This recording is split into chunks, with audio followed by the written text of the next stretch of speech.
Hello everyone, welcome to the channel. आज के इस वीडियो लेक्चर में हम पढ़ने वाले हैं सिविल इंजीनियरिंग में डिप्लोमा जो विद्यार्थी कर रहे हैं उनके एक सब्जेक्ट हाइड्रोलिक्स के बारे में।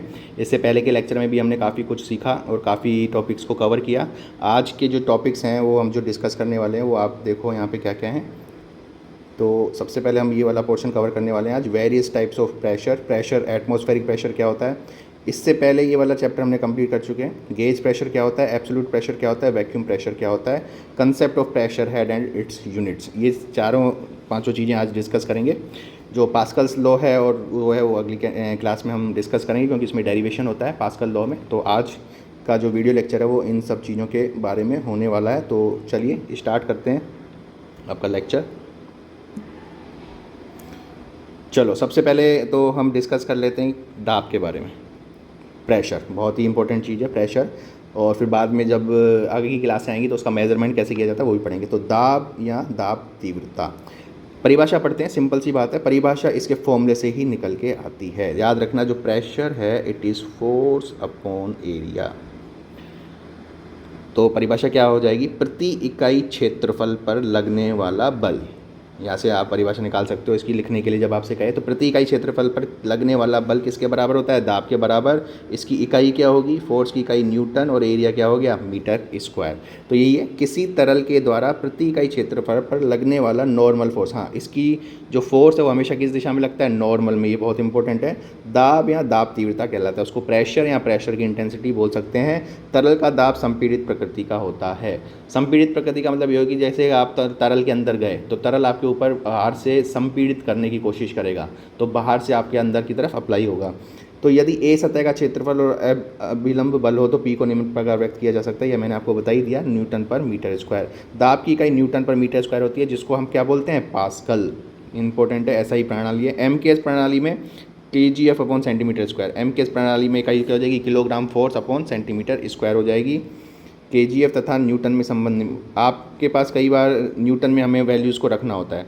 जैसे सपोज आपके पास प्रेशर आया 2.5 kgF पर मीटर स्क्वायर, पर ये तो आप नहीं रख सकते केजी में, न्यूटन में रखना पड़ेगा। तो KgF अगर दिया हुआ है तो इसको न्यूटन में कैसे चेंज करेंगे, तो याद रखना 1 kgF is equal to 9.81 newton के बराबर होता है। ये बहुत ही इंपॉर्टेंट चीज़ है, इसको याद रख लेना।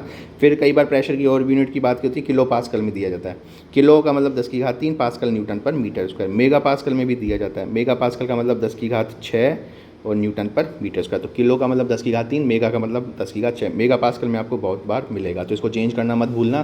कई विद्यार्थी 10⁻6 लगाना भूल जाते हैं मेगा में, तो इसको ध्यान रखना। तो ये बात हुई प्रेशर की। प्रेशर के बाद हम बात करते हैं कि किसी बिंदु पर प्रेशर की वैल्यू को कैसे निकाला जाएगा। किसी बिंदु का मतलब ये है, जैसे मैं आपको एक एग्जाम्पल दूँ, ये कोई कंटेनर है जिस पर कोई लिक्विड भरा हुआ है। अब इसके बॉटम पे मुझे देखना है कितना प्रेशर है बॉटम पे, या इसके सेंटर में h/2 हाइट हो जाएगी। तो हाइट पे डिपेंड करेगा। ये तो हमें पता है कि जैसे जैसे आप नीचे जाते जाओगे प्रेशर क्या होता जाएगा, बढ़ता जाएगा। ये तो याद रख लो आप, गहराई में जाने से प्रेशर की वैल्यू हमेशा बढ़ती जाती है। अब इसकी वैल्यूज़ को कैसे निकालें, तो प्रेशर का फॉर्मूला मुझे पता है, it is force upon area. तो यहाँ पे जो फोर्स है वो किसके कारण लग रहा है बॉटम पे, इस द्रव्यमान के कारण। इसका जो वेट होगा वही तो फोर्स है, फोर्स भी न्यूटन में और वेट भी न्यूटन में। तो वेट एक तरह से किसका काम कर रहा है, फोर्स का। तो वेट निकालने की ज़रूरत है। तो वेट निकालने के लिए देखो क्या करेंगे, वेट निकालने के लिए सिंपल सी बात है, मैंने आपको फॉर्मूला बताया था वेट का, रो इंटू जी इंटू वॉल्यूम। अब वॉल्यूम कैसे निकालेंगे, रो इंटू जी, वॉल्यूम हो गया एरिया इंटू हाइट h। यहाँ देखो ये निकाला हुआ,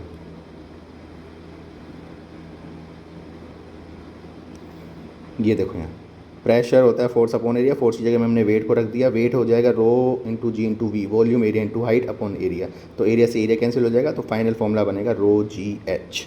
तो ध्यान रखना, किसी भी गहराई पर एक बिंदु लिया मैंने जो कि यहाँ से h दूरी पर है, यहाँ आपको प्रेशर निकालना है। तो फॉर्मूला याद रख लो, P बराबर रो इंटू जी इंटू एच। यहाँ से आप कह सकते हो कि जो प्रेशर है वो किसके समानुपाती हो जाएगा, हाइट के समानुपाती हो जाएगा, क्योंकि रो जी कांस्टेंट है।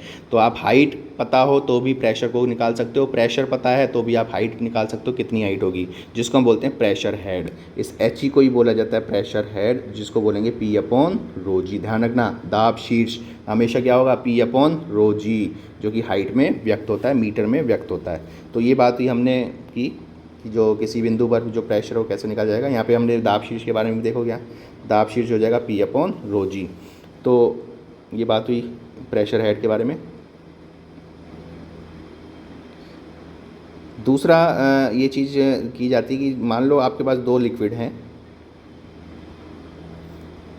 जैसे मान लो आपके पास ये दो लिक्विड हैं अलग अलग, 1 पॉइंट ये 2 पॉइंट ये, इस एक बिंदु और दो बिंदु पर प्रेशर बराबर है, तो इनकी हाइट में क्या रिलेशन होगी। कई बार ऐसे क्वेश्चन आते हैं कि द्रव की इतनी हाइट के कारण प्रेशर इतना है, तो पारे की इतनी हाइट के कारण प्रेशर कितना होगा, या पानी की 2 मीटर हाइट के कारण जो प्रेशर है वो पारे की कितनी हाइट के बराबर होगा। तो इसको याद करने के लिए सिंपल सा फॉर्मूला है, मैं मान लेता हूँ जो प्रेशर दोनों में बराबर है, प्रेशर का फॉर्मूला बनना, ये यहाँ देखते हैं एक बार, ये देखो ये काफ़ी इंपॉर्टेंट है। दोनों पॉइंट पे अगर प्रेशर बराबर है, प्रेशर मुझे पता है ρg(h) होता है, तो ρ1 g1 h1 ρ2 g2 h2, तो g से g कैंसिल हो जाएगा, ρ1 h1 is equal to ρ2 h2। तो हमने क्या किया, डेंसिटी से भाग कर दिया वाटर की, तो वाटर की डेंसिटी से भाग कर दिया, तो एक चीज़ बनी, यहाँ देखो टर्म बनी, density of liquid upon density of water, जिसको स्पेसिफिक ग्रेविटी कहते हैं, h1 is equal to h2। तो बहुत ही सिंपल सा और इम्पोर्टेंट फॉर्मूला है, S1 बराबर S2 किसी लिक्विड की हाइट को किसी दूसरे लिक्विड की हाइट में रिप्लेस करना हो तो इसके लिए बहुत ही इंपॉर्टेंट फॉर्मूला होता है। जैसे किसी ने ये कहा कि मरकरी की 13.6 जो मरकरी की 760 mm हाइट के कारण जो प्रेशर है वो पानी की कितनी हाइट के बराबर होगा। तो मैं S1 मान लेता हूँ मरकरी को, तो मरकरी का स्पेसिफिक ग्रेविटी 13.6, 760 mm का मतलब 0.760 is equal to S2, water की स्पेसिफिक ग्रेविटी 1 हो गई, और यहाँ से वाटर की हाइट आप निकाल सकते हो। जब आप निकालोगे तो ये 10.3 मीटर के बराबर होगा। मतलब पानी की जो 10.3 मीटर के कारण जो प्रेशर होगा वो मरकरी के केवल और केवल कितने 760 mm प्रेशर के बराबर होगा। तो इस तरह से हम एक लिक्विड को दूसरे लिक्विड की हाइट में चेंज करते हैं। तो ये तो बात हुई। नेक्स्ट जो आपका सिलेबस है उसमें दाब के प्रकार की बात की जाती है, बहुत ही इंपॉर्टेंट है दाब के प्रकार। देखो हालांकि एक पॉइंट पर जो दाब की वैल्यू होगी वो तो एक ही होगी, लेकिन उसको आप नाप किस रेफरेंस से रहे हो वो इम्पोर्टेंट है। जैसे 1 रुपया और 100 पैसे, दिखने में 1 और 100 अलग अलग है, लेकिन दोनों की वैल्यू बराबर है, क्योंकि उसका मेज़रमेंट मैं रुपए में कर रहा हूँ, इसका मेज़रमेंट मैं पैसे में कर रहा हूँ। ऐसे ही दाब को विभिन्न प्रकार से समझाया जाता है। तो देखते हैं कौन कौन से हमारे पास दाब होते हैं। यहाँ देखो, सबसे पहला दाब होता है वायुमंडलीय दाब। सबसे पहला दाब होता है वायुमंडलीय दाब। नाम से ही है, वायुमंडल विभिन्न गैसों, द्रव एवं वाष्प इत्यादि से मिलकर बना है, जिसके भार के कारण पृथ्वी की सतह पर दाब लगता है, इसे वायुमंडलीय दाब कहा जाता है। तो वायुमंडल में उपस्थित जितना भी द्रव्यमान है उसके कारण लगने वाला बल या प्रति इकाई पर लगने वाला बल दाब कहलाता है, जिसको वायुमंडलीय दाब कहते हैं। इसको बैरोमीटर द्वारा नापा जाता है। बैरोमीटर एक इंस्ट्रूमेंट है जिससे हम वायुमंडलीय दाब को नापते हैं। 1 एटमॉस्फेयर इज इक्वल टू होता है 1013 बार, ध्यान रखना। और 1 बार होता है आपका 1 × 10⁵ न्यूटन पर मीटर। इसका ये वैल्यू बहुत ही इंपॉर्टेंट है। 1 bar is equal to 1 × 10⁵ newton पर मीटर का, तो ये 1 एटमॉस्फेरिक प्रेशर की वैल्यू हो जाती है। वायुमंडलीय दाब को पानी तथा पारे के शीर्ष के रूप में भी मापा जाता है, जो कि पानी के 10.3 मीटर। कभी आपको कहना है कि भाई वायुमंडलीय दाब पानी की कितनी हाइट के बराबर होगा, 10.3, और पारे के 760 mm के बराबर। अभी हमने जो देखा था ये वही चीज़ है, तो ये बात हुई हमने उसकी। दूसरा आता है प्रमापी दाब, गेज प्रेशर, बहुत ही इंपॉर्टेंट है। कैलकुलेशन में यही प्रेशर आपको मिलने वाला है, काम आएगा। क्या कहता है, वायुमंडलीय दाब के संदर्भ में हम इसका भी एक ग्राफिकल भी देखेंगे, उससे आपको और समझ में आएगा। वायुमंडलीय दाब को अगर आप रेफरेंस मान रहे हो तो जो दाब मापा गया है उसे हम प्रमापी दाब कहते हैं। मतलब वायुमंडलीय दाब को आपको डेटम मानकर या शून्य मानकर, वायुमंडलीय दाब को शून्य मानकर मापा गया दाब क्या कहलाता है, प्रमापी दाब कहलाता है, गेज प्रेशर कहलाता है। तो ये भी देख लेंगे। फिर आता है निरपेक्ष दाब, एब्सोल्यूट प्रेशर।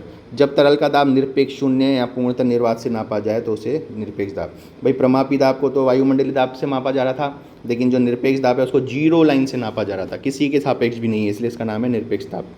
तो इसको समझने के लिए देखो हम यहाँ एक डायग्राम बनाते हैं।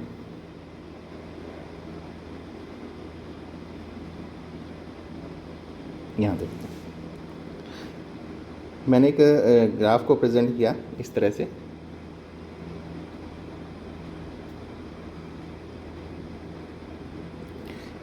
यहाँ मैंने प्रेशर को लिखा और ये लाइन आपकी 0 लाइन है।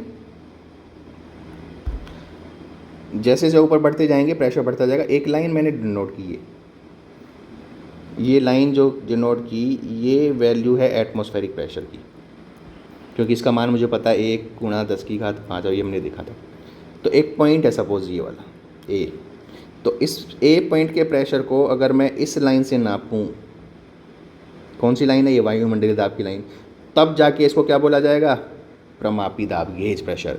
और इसी पॉइंट के प्रेशर को मैं इस लाइन से नापूं ये, तो कौन सा दाब कहलाएगा, निरपेक्ष दाब। तो सीधी सी बात है, ये वाला वैल्यू कहाँ के रेफरेंस में है, वायुमंडलीय दाब के, ये वाली वैल्यू किसके रेफरेंस में है, एब्सोल्यूट मतलब निरपेक्ष जीरो लाइन के रेफरेंस में। तो इस ए पॉइंट के प्रेशर को दो तरह से नाप सकते हो, या तो आप इस लाइन से नापो तो इस लाइन को जीरो मानना पड़ेगा, या आप इस लाइन को नापो तो ये लाइन तो है ही जीरो। तो अगर इस पॉइंट के प्रेशर को आप इस लाइन से नापते हो तो प्रमापी दाब, इस लाइन से नापते हो तो निरपेक्ष दाब, सिंपल सी बात है। तो इसमें लिखा हुआ है देखो ये, तो यहाँ से यहाँ तक की वैल्यू गेज प्रेशर हो गई, यहाँ से यहाँ तक की वैल्यू एब्सोल्यूट प्रेशर हो गई, और यहाँ से यहाँ तक की वैल्यू एटमॉस्फेरिक प्रेशर। तो एक रिलेशन निकल के आएगा, देखो ये एब्सोल्यूट, तो ये जो एब्सोल्यूट है ये किस किस के बराबर होगा, ये P गेज और P एटमॉस्फेरिक प्रेशर। तो एब्सोल्यूट प्रेशर जो होगा वो इन दोनों के बराबर होगा, सम के बराबर होगा। यहीं से आप इक्वेशन को निकाल सकते हैं। देखो तो ध्यान रखना, बहुत ही इंपॉर्टेंट इक्वेशन है। जो निरपेक्ष दाब है वो वायुमंडल, सॉरी ये ऊपर वाला हम पहले देखते हैं, उसके बाद निर्वात दाब के बारे में पढ़ेंगे। ये देखो यार, एब्सोल्यूट जो प्रेशर होता है वो atmospheric pressure plus gauge pressure होगा। अच्छा, कई बार न्यूमेरिकल आएंगे उसमें प्रेशर की वैल्यूज़ निकलेगी, तो ध्यान रखना प्रेशर की जो वैल्यूज़ निकल के आएगी, या प्रेशर पूछा है तो आपको गेज प्रेशर निकालना है। दूसरी बात, जो आपने ये फॉर्मूला पढ़ा था P = ρGH, ये भी आपका कौन सा प्रेशर है, गेज प्रेशर। क्योंकि जब आप इसके वेट को ही कंसीडर कर रहे थे, एटमॉस्फेरिक प्रेशर को आपने क्या मान लिया था, जीरो, केवल और केवल इसके वेट के कारण प्रेशर निकला था, इसमें आपने इसको ऐड नहीं किया था। हाँ, अगर इसको ऐड कर दोगे तो कौन सा आ जाएगा, निरपेक्ष दाब। ध्यान रखना, वायुमंडलीय दाब को अगर ऐड कर देंगे तो कौन सा आ जाएगा, निरपेक्ष दाब। तो ये कौन सा है, गेज प्रेशर। तो कभी भी क्वेश्चन आता है प्रेशर पूछता है तो आपको गेज प्रेशर ही निकालना है। अगर वो स्पेशली आपसे कह दे कि निरपेक्ष दाब निकालो, तो सबसे पहले गेज प्रेशर निकालोगे, और हम न्यूमेरिकल करेंगे इसके भी, उसके बाद आपका प्रेशर जुड़ जाएगा, कौन सा, एटमॉस्फेरिक प्रेशर। अच्छा, ये बात हुई इसकी। एक और चीज़ पढ़ते हो आप, बोलते हो उसको निर्वात दाब। तो ध्यान रखना, देखो ये ए पॉइंट ऊपर लिया है, ए पॉइंट नीचे भी हो सकता है बी। तो वायुमंडलीय दाब की लाइन ये है, ये पॉइंट यहाँ है, तो वायुमंडलीय दाब से नीचे वाला दाब निर्वात दाब कहलाता है, या वायुमंडलीय दाब से कम दाब निर्वात दाब कहलाता है। ये आपको पता ही है, वैक्यूम प्रेशर। क्लियर है? तो यहाँ से भी आप इसको समझ सकते हो। तो निर्वात दाब मतलब वहाँ से एयर हट गई, प्रेशर कम हो गया, तो इस तरह से हम इसको समझ सकते हैं। तो आज के इस वीडियो लेक्चर में हमने ये देखा कि जो प्रेशर है वो क्या होता है, प्रेशर किसी पॉइंट पर प्रेशर को कैसे कैलकुलेट किया जा सकता है, प्रेशर हेड क्या होता है, दाब शीर्ष क्या होता है, प्रेशर के विभिन्न प्रकार क्या क्या होते हैं, एटमॉस्फेरिक प्रेशर वायुमंडलीय दाब क्या होता है, गेज प्रेशर मतलब प्रमापी दाब क्या होता है, एब्सोल्यूट प्रेशर मतलब निरपेक्ष दाब क्या होता है, और इन तीनों में क्या क्या रिलेशन होता है। तो रिलेशन बहुत इंपॉर्टेंट है। कई बार क्वेश्चन आते हैं कि किसी बिंदु पर गेज प्रेशर इतना है तो निरपेक्ष मतलब एब्सोल्यूट प्रेशर बताओ, तो गेज प्रेशर में क्या जोड़ दोगे, एटमॉस्फेरिक प्रेशर, जिसकी वैल्यू 1 × 10⁵ N/m²। तो ये हमने बात की आज के इस चैप्टर में। आगे के चैप्टर में हम आगे की सिलेबस को डिस्कस करेंगे। Thank you very much.